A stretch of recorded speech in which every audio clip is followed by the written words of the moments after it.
malam. Namo Sang Hyang Adi Budaya, Namo Buddhaya. Semoga Bapak Ibu sehat-sehat selalu ya. Sadu. Gimana? Semoga Bapak Ibu sehat-sehat selalu. Sadu, sadu, sadu. Sadu kan dalam arti agama Buddha adalah apa artinya sadu dalam agama Buddha? Artinya semoga. Jadi kita berharap kita punya apapun yang diucapkan dengan menggunakan kata sadu, kita artinya berharap semoga kejadian, semoga kita selalu sehat. Sadu. Terima kasih buat panitia, terima kasih buat Wihara Budaya Surabaya telah memberikan kesempatan untuk sharing Dhamma pada malam hari ini terkait dengan usaha benar. Mohon izin kepada Bante, kepada Romo Pandita untuk kami sampaikan Dhamma. Usaha benar di dalam agama Buddha termasuk dari 8 jalan utama Hasta Arya Magga atau Arya Attanggika Magga. Sebenarnya Arya Attanggika Magga itu adalah yang dilakukan Arya sudah benar semuanya. 8 jalan utama yang diberikan, yang diinformasikan itu adalah ciri dari para Arya. Kalau kita masih belum Arya, kita masih memikir-mikir kita bisa melakukan seperti itu. Tetapi kalau Arya, mereka pasti sudah benar semua. Dibagi 3 untuk Arya Attanggika Magga. 8 jalan utama ini, sila, samadhi, dan panya. Untuk nomor 3, 4, dan 5 yang telah diinformasikan oleh Romo-Romo senior kemarin, itu terkait dengan sila, ucapan benar, perbuatan benar, dan mata pencaharian benar. Ini sudah disampaikan kemarin oleh senior Romo-Romo terkait dengan hal itu. Jadi kami tidak perlu bahas lagi. Nah, nomor 6, 7, dan 8 itu terkait dengan samadhi. Jadi, usaha benar yang mau kita bahas terkait dengan samadhi. Pandangan benar dan pikiran benar itu terkait dengan hasil atau panya kebijaksanaan. Ini 8 jalan utama yang sudah kita pelajari, mudah-mudahan menjadi bekal buat kita untuk jalan ke Arya, jalan untuk pencerahan sebagai arahata. Bapak Ibu, karena kita di sini usaha benar terkait dengan pelatihan samadhi atau meditasi, yang perlu kita lihat terlebih dahulu adalah kekotoran-kekotoran batin dari pikiran. Kekotoran-kekotoran batin yang muncul dalam kehidupan kita. Ada 10 jenis kekotoran batin yang boleh kita lihat bahwa ini akar dari penderitaan, akar dari kesengsaraan, akar dari manusia pada umumnya. Alamiahnya manusia pasti mengalami 10 hal ini. Pasti. Yang perlu kita lakukan dalam pencapaian usaha benar ini, menyadari hal-hal yang batinnya kurang baik, yang masih jelek. Pertama, Bapak Ibu, siapa yang di sini sudah lepas dari serakah? Boleh angkat tangan? Belum. Siapa yang masih serakah? Saya angkat tinggi-tinggi. Batin saya masih serakah. Kenapa? Karena kita tahu serakah itu ingin lagi, dan ingin lagi. Kondisi badan, fisik, jasmani, dan batin, jika ingin terus, dia akan hasilnya kurang baik. Hasilnya kurang baik. Di sekolah minggu kita sudah pernah mendengar dapat lagu yang namanya loba. namanya loba, buncit perutnya. Nah, kalau perumpamaan banyak makan dan serakah, itu terkait dengan keserakan makan yang terus-menerus. Hal itulah yang membuat badan jasmani kurang bagus. Kalau kita mau hidup sehat, kita lihat keserakahan kita. Karena dengan menyadari keserakahan, maka serakah akan hilang. Ini pelatihan yang diajarkan Buddha Gautama. Bapak Ibu, waktu 2 minggu lalu di wihara ini kita sudah sharing terkait dengan pesan terakhir. Pesan terakhir Buddha. Masih ada yang ingat? Masih ada yang ingat? Pesan terakhir Buddha sebelum meninggal. Pesan terakhir mungkin sebaiknya kita harus ingat. Kenapa Bapak Ibu? Jikalau ada orang tua atau kakek nenek memberikan pesan terakhir sebelum meninggal, kita akan ikutin apa enggak? Kita biasanya akan ikutin. Nah, ini yang memberikan pesan terakhir adalah Buddha Gautama untuk semua makhluk. Pesan terakhirnya adalah Waya Dhamma Sangkara Apamadena Sampadeta. Hidup ini penuh dengan ketidakkekalan. Berjuanglah dengan penuh kesadaran dan sungguh-sungguh. Nah, dengan keyakinan dan dengan sungguh-sungguh yang dimaksud adalah bagaimana kita sadar, mindfulness. Ini yang paling penting Bapak Ibu. Terkait dengan kekotoran batin loba, jika kita menyadari loba, loba akan berakhir. Gagal, coba lagi. Gagal, coba lagi. Kita bisa, pasti bisa. Dengan tahunya loba makanan, dengan tahunya loba terkait dengan materi, uang, oh ini sudah cukup dengan buat kita, oke, cukup. Itu terkait dengan loba. Dosa, kebencian. Benci melihat orang yang tidak kita senangi. Ya, masih ada yang seperti itu Bapak Ibu? Masih? Siapa yang masih melihat adanya kebencian yang tidak kita senangi? Angkat tangan. Ya, saya juga seperti itu. Bapak Ibu, itu wajar. Itu alamiahnya manusia. Mencium bau yang tidak sedap, pasti kita akan sebel. Misal, di sebelah kita, mungkin ada yang sedang masuk angin. Sorry, buang angin, bau, kita kesel nggak? Kita sebel nggak? Nah, hal-hal itu yang bisa dikatakan namanya dosa. Dosa dalam agama Buddha adalah artinya kebencian.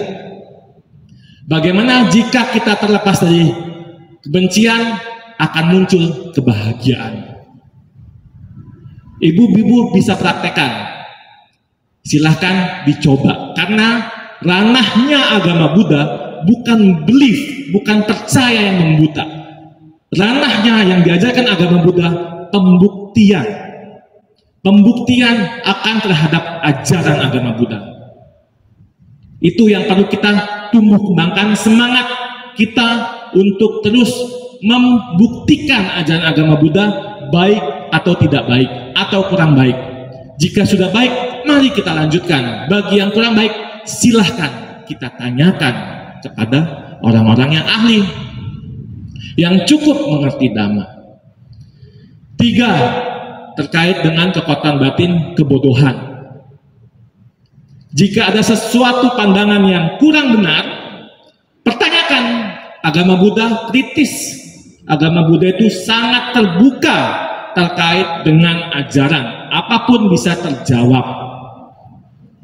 Bapak Ibu, ada yang pakai handphone yang ujungnya digigit, apel yang tergigit? Ada? Beliau orangnya pasti kritis, betul nggak? Namanya siapa? Steve Jobs. Dan Bapak Ibu tahu tidak, beliau menganut agama Buddha. Menganut agama Buddha. Kenapa? Yang saya dengar, pada saat itu Steve Jobs mempertanyakan terkait dengan Tuhan. Apakah Tuhan hadir? Jawaban agama lain, jawabannya adalah adil. Tetapi Steve Jobs memperlihatkan kepada pemuka agamanya, lihat gambar ini. Kenapa Tuhan tidak tahu hal ini? Apakah Tuhan maha tahu? Jawabannya maha tahu. Dia tunjukkan di foto ini. Fotonya adalah gambar kesengsaraan.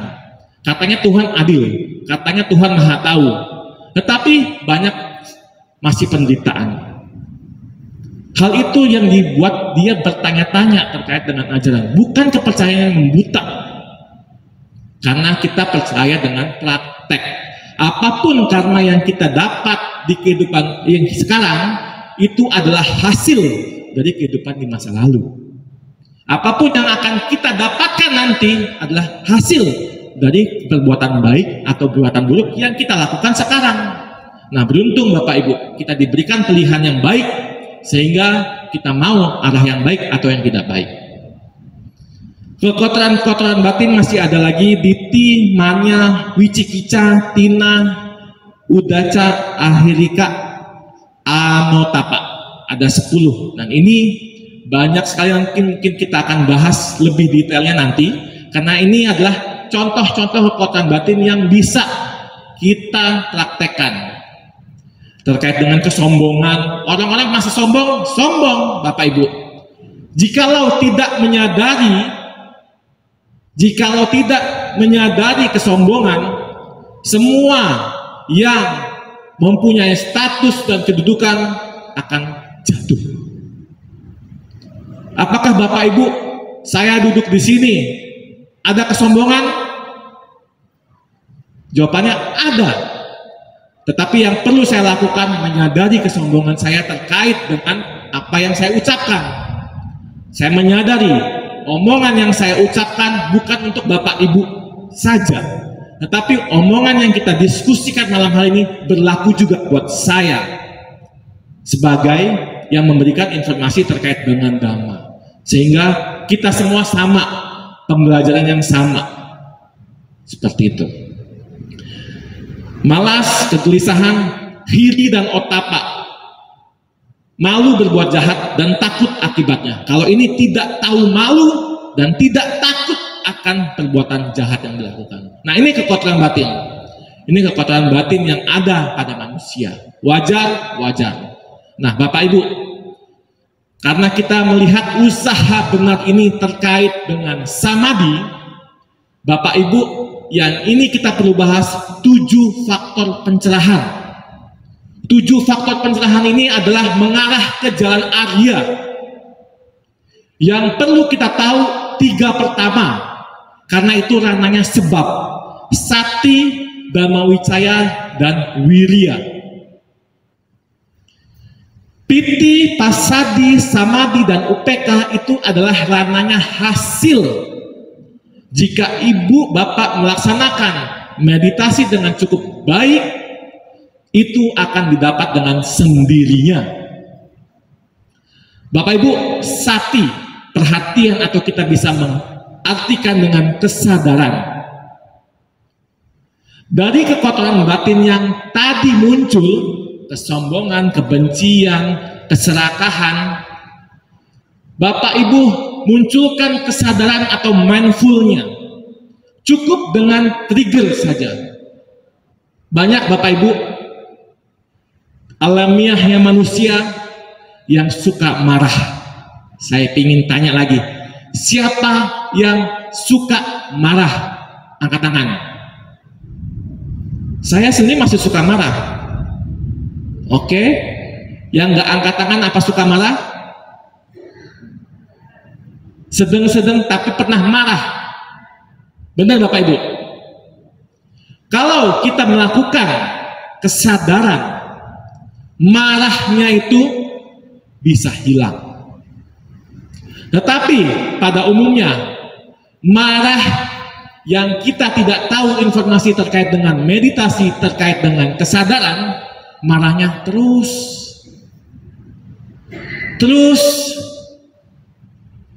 Dan siapa yang menderita? Pertanyaannya, siapa yang menderita kalau kita marah? Diri sendiri.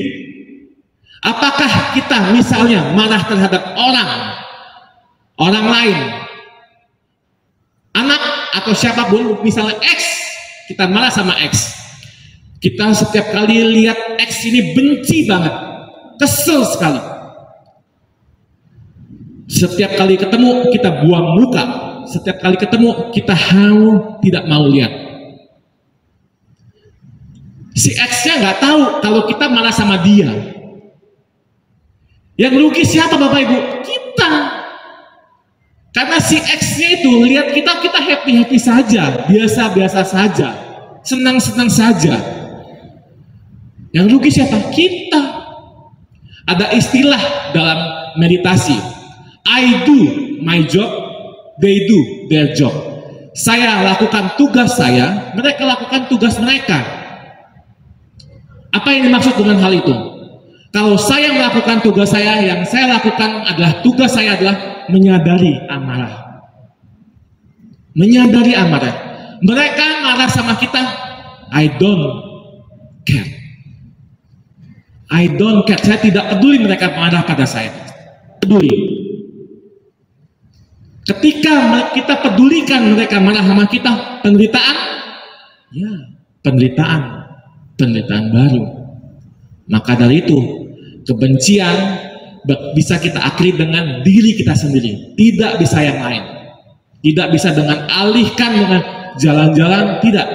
Ketika jalan-jalan selesai, masih marah ketika melihat orang itu. Ketika apapun yang kita lakukan selesai, melihat orang itu masih marah. Yang perlu dilakukan adalah Bapak Ibu, kita sadari marah itu. Cukup dengan trigger saya, kenapa saya harus marah. Tidak perlu berpikir, oh saya marah karena dia begini. Tidak perlu. Karena kalau kita lanjutkan, itu adalah hasil dari pikiran. Sedangkan kesadaran itu bukan dari pikiran. Kesadaran adalah menyadari proses segala bentuk kekotoran batin, termasuk menyadari pikiran. Karena pikiran merupakan awal dari pembentuk. Seperti dalam pada bab 1 ayat 1, pikiran adalah pelopor, pikiran adalah pembentuk. Barang siapa melakukan kejahatan dari pikiran, roda pedati akan mengikuti sepanjang hari. Makanya pikiran terjaga, pikiran akan selesai, hidup kita bahagia. Bapak Ibu ingin bahagia? Ingin bahagia? Lakukan dengan kesadaran, Bapak Ibu. Cukup dengan kesadaran. Karena apa? Karena pesan terakhir Buddha loh. Pesan terakhir Buddha loh. Lakukanlah dengan sungguh-sungguh atau dengan penuh kesadaran. Appamadena sampadeta. Itu pesan terakhir Buddha. Menyambung dengan sati ini. Nah, Bapak Ibu, setelah kesadaran Bapak Ibu lakukan baik-baik, akan adanya Dhamma Wicaya, penyelidikan Dhamma. Begitu kita tahu ini benar dan ini salah, ini benar dan ini tidak benar, cukup tahu karena Dhamma universal. Tidak mungkin Dhamma tidak universal. Kita tahu adanya hukum karma, kita tahu adanya hukum sebab akibat, kita tahu semua proses dari hal itu. Itu Dhamma Wicaya, penyelidikan Dhamma. Bapak Ibu melihat proses dan tidak sesuai, silahkan pertanyakan. Nanti kita akan bahas terkait dengan ajaran agama Buddha. Kenapa penyelidikan Dhamma itu penting? Karena itu mempunyai hak kita sebagai umat Buddha untuk melihat ajaran, melihat suatu kebenaran. Tidak perlu dipercaya membabi buta kepada siapapun yang memberikan informasi terkait ajaran. Ini berlaku universal ya Bapak Ibu ya. Nah Bapak Ibu, setelah kita melakukan kesadaran, setelah kita menyelidiki Dhamma, kita akan terus semangat Bapak Ibu. Kita akan terus semangat untuk melakukan kebaikan. Paling penting di sini adalah semangat untuk terus melakukan kesadaran. Bapak Ibu, dari tadi saya sebut kesadaran. Sebenarnya Bapak Ibu, kesadaran itu adalah meditasi yang merupakan ciri khas dari agama Buddha. Tetapi belum tentu semua umat Buddha menjalankan meditasi. Belum tentu umat Buddha yang menjalankan kesadaran praktek ini. Nah, Bapak Ibu, fenomena yang kami lihat sekarang ini, orang-orang yang bukan dari agama Buddha cukup intens untuk belajar agama Buddha dari praktek meditasi. Kenapa? Banyak orang-orang yang pindah ke agama Buddha bukan dari ajaran. Mereka melihat kebenaran yang mulia dari praktek meditasi, sesuai dengan mencapai ketenangan untuk jalannya itu. Nah, Bapak Ibu bisa praktekkan, bisa coba buktikan sendiri Dhamma Wicaya terkait dengan ajaran praktek meditasi. Kebahagiaan sudah ada. Walaupun kita bilang seperti itu, Bapak Ibu perlu praktekkan dengan sendiri. Sehingga Bapak Ibu dengan penuh semangat untuk melakukan meditasi. Usaha benar yang kita bahas hari ini adalah terkait dengan samadhi. Kejujuran dalam meditasi, ketenangan dalam meditasi, meditasi sendiri, dan keseimbangan batin itu adalah hasil dari 7 faktor pencerahan dan tidak perlu kita bahas. Nah, Bapak Ibu, dalam penyelidikan Dhamma ada 8 cara untuk menyelidiki apakah suatu ajaran dapat dikatakan kebenaran dari agama Buddha. Pertama, ajaran apapun yang membahas tentang pengikisan kekotoran batin itu adalah aslinya ajaran Buddha Gautama. Jadi barang siapa mendengar ajaran yang bukan terkait dengan pengikisan kekotoran batin, bukan ajaran agama Buddha yang sesungguhnya. Walaupun baju yang dipakainya jubah, baju yang dipakainya Romo Pandita, atau siapapun, semua orang yang mengajarkan malah menambah kekotoran batin, itu bukan ajaran dari agama Buddha. Kekotoran batin tadi ya, loba, dosa, dan moha, menambahkan ajaran keserakahan, ingin minta ini, ingin minta itu bukan genuinnya ajaran agama Buddha. Kenapa Bapak Ibu? Kita tidak perlu sembayang-sembayang, kita tidak perlu minta-minta, karena dengan melakukan kebajikan seperti kita menanam pohon mangga. Pohon mangga kita tanam butuh waktu. Kita butuh waktu untuk menanam supaya tumbuh subur dan menghasilkan buah. Tetapi pada saat sudah berbuah, tidak ada yang bisa menghentikan pohon mangga terus berbuah mangga. Dia akan terus berbuah. Sama seperti kebajikan atau karma yang kita lakukan. Kalau kita terus berlatih dana, sila, dan pat samadhi sesuai dengan inti ajaran agama Buddha, Bapak Ibu tidak perlu khawatir. Hasil karma yang akan terus Ibu Bapak dapatkan tanpa berdoa, tanpa meminta, tanpa mempercayai Buddha itu sendiri. Bapak Ibu bisa buktikan kepercayaan itu tidak diperlukan. Kepercayaan itu akan datang dengan sendirinya ajaran agama Buddha sesuai dengan fenomena kehidupan. Tidak perlu percaya membawa buta terhadap Buddha Gautama, tidak perlu sembah patung, tidak perlu berdoa minta malam, pagi, siang, malam terkait dengan apa yang kita minta. Tidak perlu Bapak Ibu. Hal itu akan dapat dengan sendirinya. Ingin sukses Bapak Ibu? Ingin sukses? Ingin bahagia? Lakukan terus kebajikan. Karena dengan kebajikan kita pasti dapat hidup bahagia. Bapak Ibu, kita pernah muda. Ada juga kita yang masih muda. Kita yang pernah muda ataupun yang masih muda sangat dekat dengan kematian. Tidak mungkin. Bisa saja orang yang masih kecil ataupun masih remaja bisa saja meninggal. Jadi kondisinya yang pernah muda atau yang sudah tua, yang masih muda sama mempunyai karenanya akan menghadapi kematian. Bapak Ibu,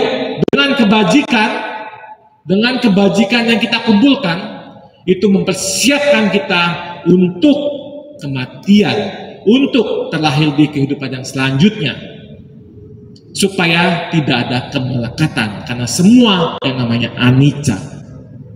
Hal itu. Kedua, ajaran apapun yang mengantarkan keluar dari penderitaan. Jika ada ajaran yang mengatasnamakan ajaran agama apapun, termasuk agama Buddha, yang memberikan menambahnya penderitaan, itu bukan ajaran agama Buddha. Bapak Ibu bisa cek sendiri. Ketiga, ajaran apapun yang membahas tentang pelepasan dari kesenangan-kesenangan indriawi. Jadi kalau misalnya ada ajaran yang mengajarkan untuk kesenangan duniawi, itu bukan ajaran Dhamma atau bukan ajaran agama Buddha. Yang keempat, ajaran apapun yang mengajarkan tentang kepuasan terhadap yang sedikit yang kita punyai. Jika ada ajaran yang mengajarkan keserakahan, ingin lebih dan ingin lebih, itu bukan ajaran agama Buddha. Pertanyakan Bapak Ibu, benar apa tidak? Diiming-imingi mau ke mana? Diiming-imingi terkait dengan jana ataupun dengan pencapaian, itu bukan ajaran agama Buddha. Kita diajarkan untuk sadar sesuai dengan pesan terakhir Buddha. Berjuanglah dengan penuh kesadaran. 5. Ajaran yang mengajarkan tentang kerendahan hati dan tidak mementingkan kedudukan dan status. Keenam, ajaran apapun yang mengajarkan tentang keterasingan pikiran dan keheningan. Jadi kalau diajarkan yang ramai-ramai, yang mempunyai mewah-mewah, itu bukan agama Buddha. Agama Buddha yang aslinya mengajarkan keheningan, alone but not lonely, sendiri tapi bukan merasa sendirian. Dengan sendiri kita tahu bentuk-bentuk pikiran, kita tahu dan kita lakukan 7 faktor pencerahan, dan kita tahu pancabala seperti itu. Nah, jika ada ajaran yang mengajarkan keramai-ramaian, senang-senang, itu bukan aslinya agama Buddha.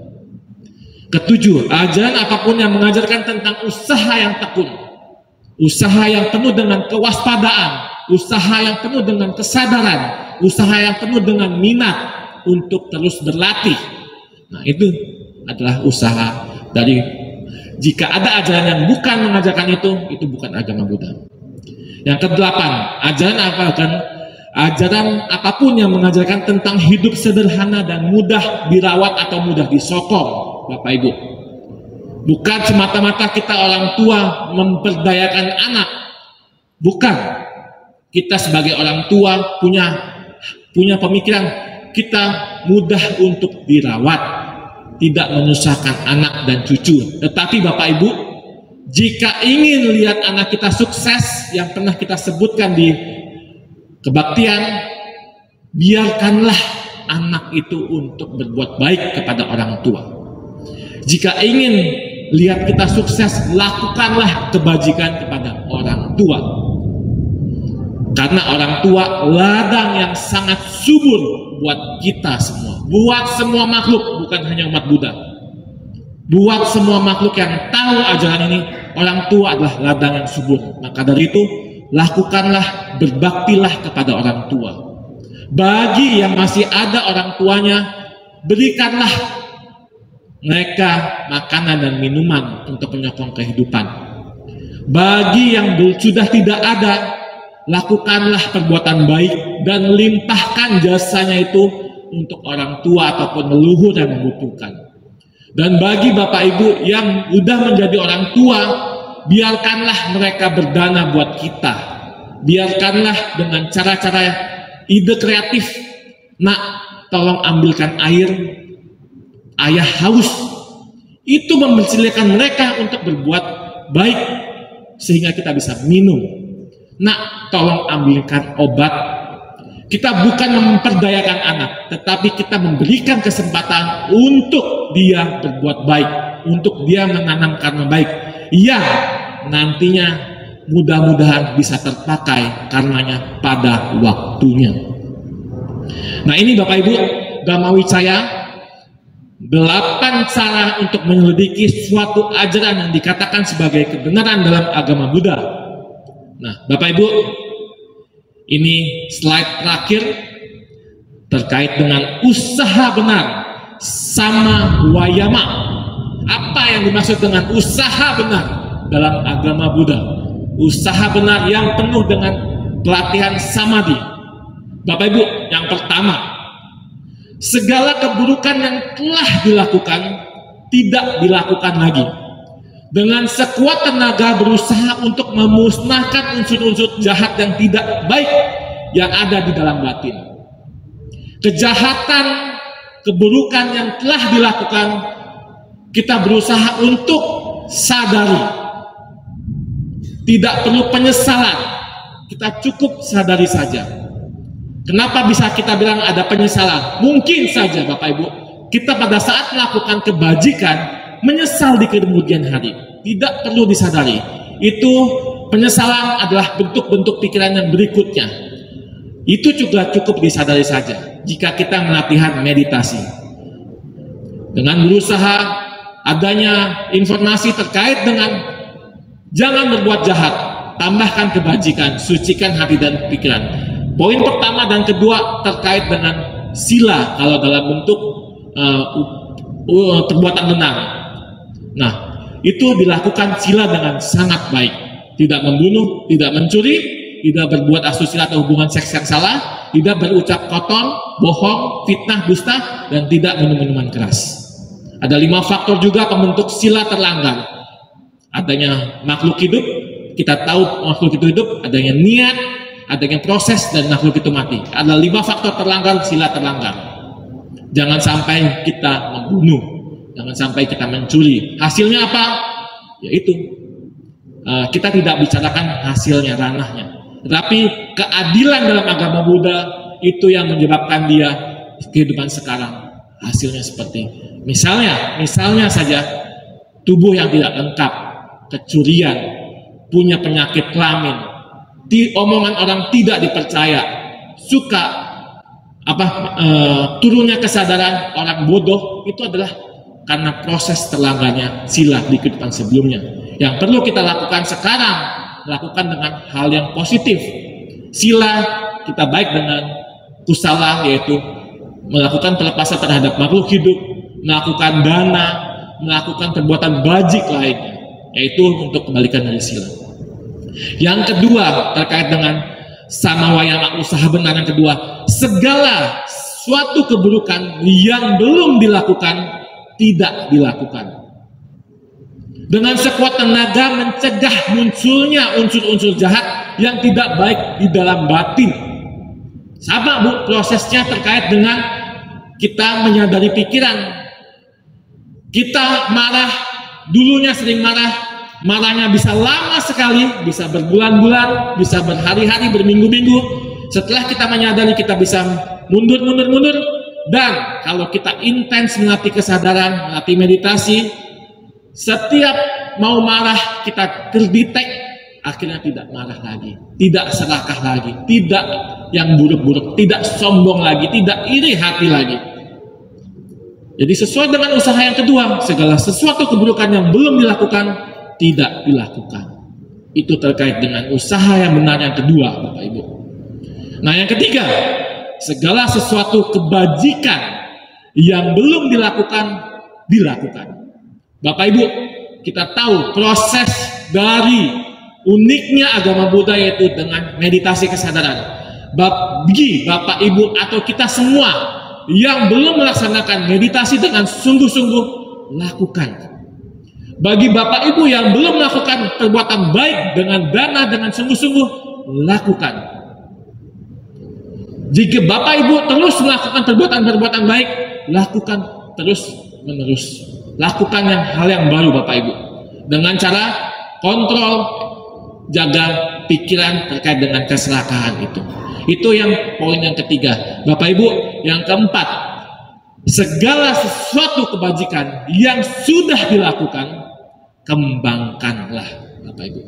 Jika Bapak Ibu kita semua sudah belajar meditasi dengan sungguh-sungguh, kita bisa lebih intens, lebih bisa memberikan ketenangan dan manfaat yang sangat luar biasa untuk diri kita. Kembangkanlah meditasi itu.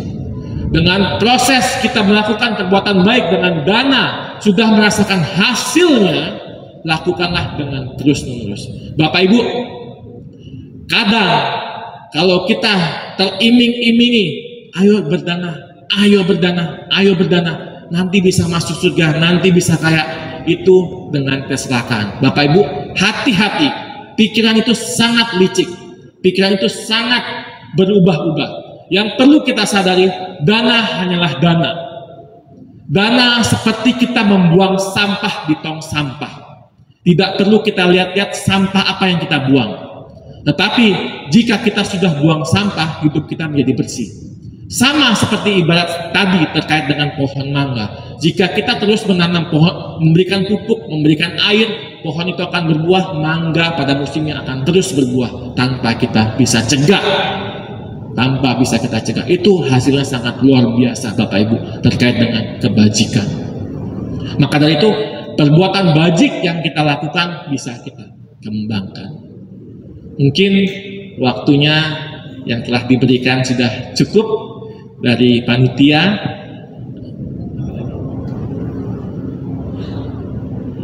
Oke, berikutnya kalau ada mau bertanya atau mau berdiskusi, kami persilahkan. Saya kembalikan kepada MC terlebih dahulu.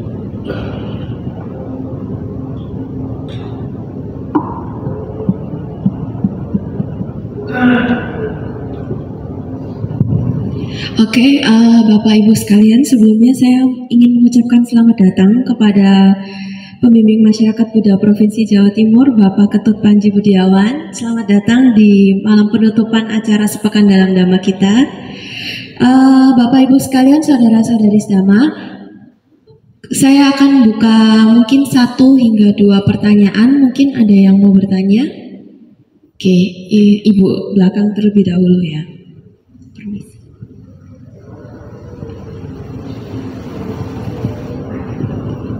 Selamat malam Romo. Saya mau tanya, saya ikut Buddha ini bahagia sekali, saya senang. Dan saya itu suka nolong orang. Terus belakangan ini dia sering pinjam uang gitu loh Romo. Terus sering dibayar. Terus belakangan ini tidak tahu dibayar sama sekali. Apa saya perlu sering meditasi Romo? Terima kasih. Oke, terima kasih. Mungkin kita langsung aja ya kalaunya. Makasih Bu. Untuk kita mendapatkan kebahagiaan dalam agama Buddha, saya bersyukur Ibu bisa merasakan bahagia terlahir sebagai agama Buddha dan bisa mempraktekkan. Ketika Ibu mendapatkan pinjaman, gitu ya, mendapatkan pinjaman uang dan tidak mau dibayar atau gimana, itu adalah proses karma Ibu. Karena kehidupan sebelumnya Ibu telah berbuat baik, Ibu sekarang jadi baik, orang-orang percaya sama Ibu sehingga Ibu menganggap Ibu baik. Nah Bapak Ibu, jika punya berpikiran ingin berbuat baik kembali, Ibu bisa praktekkan itu Bu. Ibu bisa praktekkan. Jika orang tersebut tidak mau dibayar untuk masalah hutang, sebenarnya kasih pengertian hutang adalah hutang. Karena setiap hutang itu harus kita bayar Bapak Ibu. Ibu tidak bayar di kehidupan sekarang, mungkin saja seperti Ibu yang menabung di kehidupan sebelumnya akan terbayar di kehidupan akan datang. Tapi itu tidak penting Bu. Yang penting Ibu bisa menyadari prosesnya, hasil dari uang tersebut. Ibu bisa memberikan kebajikan yang lainnya dengan uang tersebut. Ibu bisa melakukan perbuatan-perbuatan baik atau dana kepada orang lain. Atau Ibu juga bisa berikan makanan ataupun waktu untuk memberikan kunjungan kepada orang yang Ibu pinjam uangnya itu, sehingga sama-sama mempunyai kumulatif karma yang baik ya Ibu. Nah Ibu, terkait dengan meditasi, semua agama Buddha, semua ajaran agama Buddha itu mengarahnya pembebasan, nirwana, nibbana.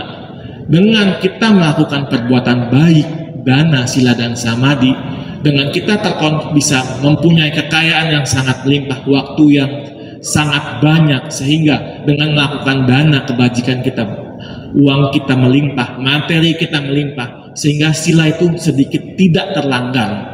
Dengan sila yang tidak terlanggar, sila yang murni, ibu bisa melakukan pelatihan meditasi lebih tenang, lebih banyak waktu, dan lebih banyak informasi-informasi yang didapat terkait dengan meditasi. Apakah ibu bertanya, apakah saya harus meditasi?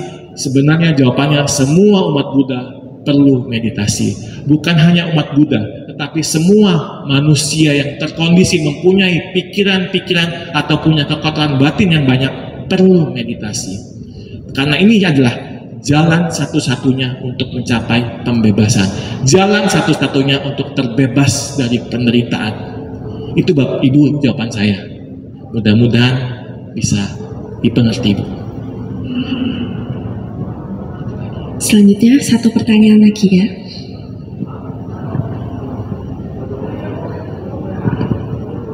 Gini, saya mau bertanya. Jika tadi dikatakan kita tidak bisa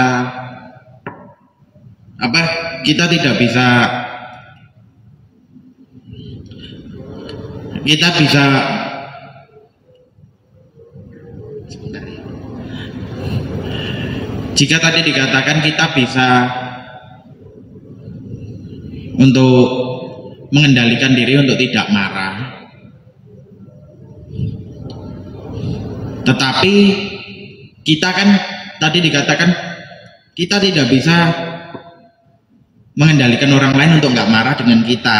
Kan ada tadi dibilang kita nggak perlu peduli orang marah. Tapi kalau misalnya kita tidak peduli orang marah, terus muncul pikiran, oh ya wes aku berbuat ya sak kenekku, orang mau marah mau apa nggak urus, gitu kan. Kadang kan bisa muncul pikiran kayak gitu. Terus itu gimana ceritanya? Kan kita kan bisa aja berdalih kayak, oh kita tidak bisa menyenangkan semua orang, jadi wes ya sakarpe dewek gitu loh. Itu gimana? Oke, terima kasih. Siapa bilang kita bisa mengendalikan marah? Tidak bisa. Semua orang tidak bisa mengendalikan marah. Siapapun yang terkondisi batinnya penuh dengan kotoran batin tidak bisa mengendalikan marah. Tetapi dengan meditasi, dengan usaha yang benar, marah terkendali. Artinya terkendali bagaimana Bapak Ibu? Marah yang terkendali itu kita tahu selesainya marah itu dengan tidak benci lagi, dengan kita bisa menebarkan dengan kebahagiaan. Metta, karuna, mudita, dan upeka bukan hasil dari yang kita bayang-bayangin. Metta, karuna, mudita, dan upeka adalah hasil dari menyadari kebencian, menyadari dari penderitaan. Kalau kita ngebayangin metta, dan metta, cinta kasih, itu tidak ada cinta kasih. Bagaimana orang yang penuh dengan kebencian bisa memberikan cinta kasih kepada orang? Tidak bisa. Manusia, kita terlahir sebagai manusia, hanya perlu melakukan meditasi supaya marah terkendali. Bukan kita bisa mengendalikan. Sekali lagi, marah tidak bisa kita kendalikan. Tapi dengan meditasi, marah bisa terkendali. Dari waktu yang lama jadi pendek, dari yang pendek bisa saja cuma singkat, tetapi marah selalu muncul dan lenyap. Marah penuh dengan seperti itu.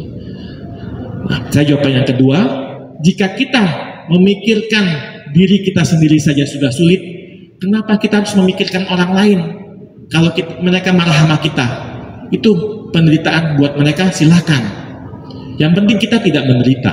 Nah, yang kedua, Bapak bilang, nanti saya semena-mena, sekarangnya dewe. Itu penderitaan yang kedua. Itu kekotoran batin yang kedua. Itu kebencian yang kedua. Bentuk-bentuk pikiran yang kedua. Bukan lagi marah Bapak Ibu, tetapi dengan kebencian lagi yang kedua. Hal itulah yang perlu kita jaga. Seperti usaha benar yang kedua. Segala keburukan yang belum dilakukan, jangan dilakukan. Tidak dilakukan. Makanya kalau kita tidak kontrol pikiran, bisa saja kejahatan akan muncul yang belum kita lakukan. Nah itu jawabannya. Nah makanya Bapak lihat sendiri. Kita tahu benar, salah. Tidak perlu membenarkan dan menyalahkan terkait dengan hal itu. Kita tahu mana yang jahat, mana yang baik. Tapi kita tidak perlu membenarkan yang baik dan membenarkan yang jahat. Itu perlu kecerdasan individu. Karena dengan kita latihan meditasi, sebenarnya kita diasah untuk lebih cerdas terkait dengan informasi yang kita dapati. Seperti itu, Pak. Jadi kita akan lebih tahu, kita bisa saring mana yang benar-benar jahat, mana yang benar-benar baik. Itu. Nah, thank you. Nah, itu dia. Itu uniknya yang diajarkan agama Buddha. Yang perlu kita sadari adalah sadar. Saat kita mau nyeplosnya itu, biasanya kita nyeplos membuat orang lain sakit hati karena mulutmu adalah harimaumu, ya kan? Inilah awal buat kita menyakiti orang lain. Tapi kalau kita tahu, kita menyadari dengan ucapan kita, pikiran kita, dan perbuatan kita, kita sadar, itu tidak akan membuat orang lain menderita kepada kita. Itu yang perlu kita lakukan, sadar setiap saat. Itu yang diajarkan Buddha terkait dengan usaha benar, terkait dengan perbuatan buruk yang sudah pernah dilakukan, stop. Yang belum, jangan dilakukan. Nah itu.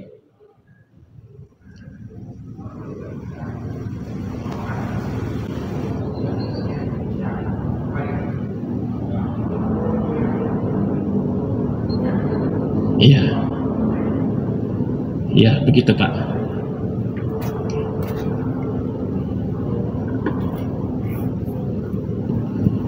Baik, karena waktu sudah habis, jadi mohon maaf untuk Bapak Ibu sekalian yang lainnya yang mungkin ingin bertanya atau masih mau melanjutkan pertanyaannya, saya hentikan di sini terlebih dahulu. Terima kasih banyak kepada Upasaka Anupanita Frisky Fernando atas Dhammadesana yang telah diberikan pada malam hari ini terkait usaha benar. Semoga Dhammadesana yang telah disampaikan oleh Ko Frisky pada malam hari ini dapat menumbuh kembangkan Dhamma dalam diri kita masing-masing dan juga tentunya bisa membuat kita supaya lebih semangat untuk bermeditasi ya Ko ya. Selanjutnya